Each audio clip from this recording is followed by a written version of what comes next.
கோவை மாவட்டம் கிணத்துக்கடவை அடுத்த நம்பர் 10 முத்தூர் பகுதியில் உள்ள கல்குவாரியில் கல்வெட்டி எடுக்கப்பட்டு டன் கணக்கில் கேரளாவுக்கு கடத்தப்படுவதை நியூஸ் தமிழ் செய்தி அம்பலப்படுத்தியுள்ளது. இது தொடர்பான விவரங்களோடு இணைகிறார் எமது செய்தியாளர் அருண். வணக்கம். மேலும் விவரம். வணக்கம். அதாவது கோவை மாவட்டம் கேரள மாநிலத்தை ஒட்டி இருக்கக்கூடிய மாவட்டம். குறிப்பாக கோவையிலிருந்து கனிம வளங்கள் கேரளாவிற்கு கடத்தப்படுவது என்பது வாடிக்கையாக இருந்து வருகிறது. கடந்த பல ஆண்டுகளாகவே இந்த கனிமவள கொள்ளை என்பது கோவை மாவட்டத்தை பொறுத்தவரை, குறிப்பாக இந்த கேரளாவை ஒட்டி இருக்கக்கூடிய கிணத்துக்கடவு, பொள்ளாச்சி, இந்த மதுக்கரை, இந்த பகுதிகளில் அதிக அளவிலான கனிம வளங்கள் வெட்டி எடுக்கப்படுகின்றன. குறிப்பாக கல் குவாரிகள் என்பது இங்கு அளவுக்கு அதிகமாகவே செயல்பட்டு வருகிறது.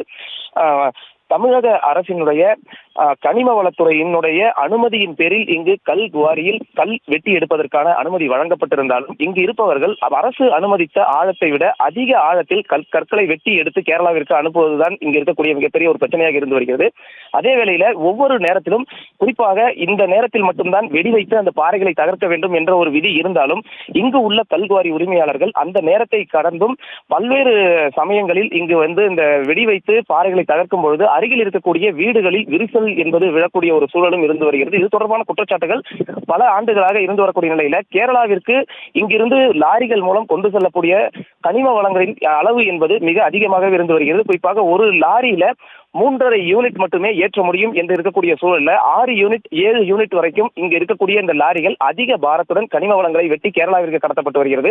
இங்கு இருக்கக்கூடிய சோதனை சாவடிகள், குறிப்பாக SR என்ற ஒரு நிறுவனம், அந்த நிறுவனத்திலிருந்து தனியாக டோக்கன் என்பது இங்கு இருக்கக்கூடிய இந்த கனிம வளங்களை ஏற்றிச் செல்லக்கூடிய லாரிகளுக்கு மட்டும் வழங்கப்படுகிறது. அந்த SR நிறுவனமும் 400 ரூபாய் ஒரு லாரிக்கும் கட்டணமாக வசூலித்து அந்த ஒரு டோக்கனை வழங்குகிறார்கள்.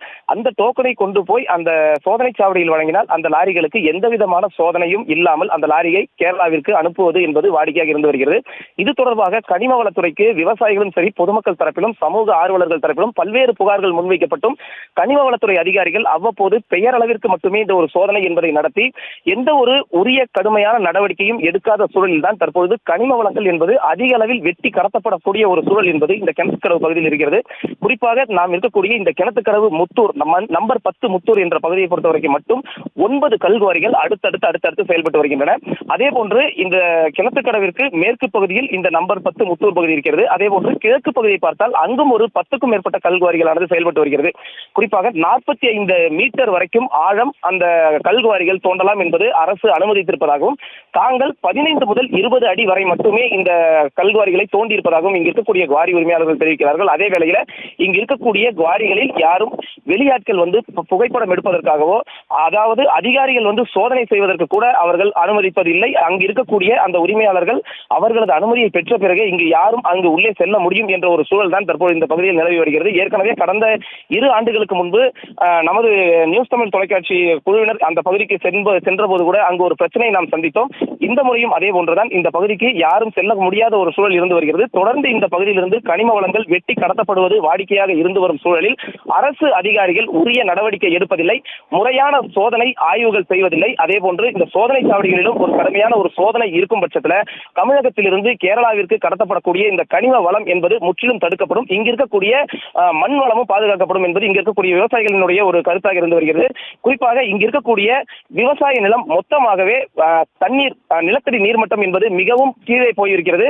இந்த கல் குவாரியின் காரணமாக இங்கு இருக்கக்கூடிய விவசாயம் மொத்தமாக பாதிக்கப்பட்டுள்ளது என்பது இங்கு இருக்கக்கூடிய விவசாயிகளின் மிகப்பெரிய குற்றச்சாட்டாக இருந்து வருகிறது பிரியங்கா. எனவே உடனடியாக இந்த கனிம வள கொள்ளையை அரசு தடுத்து நிறுத்த வேண்டும் என்று பலரும் கோரிக்கை விடுத்து வருகிறார்கள் பிரியங்கா.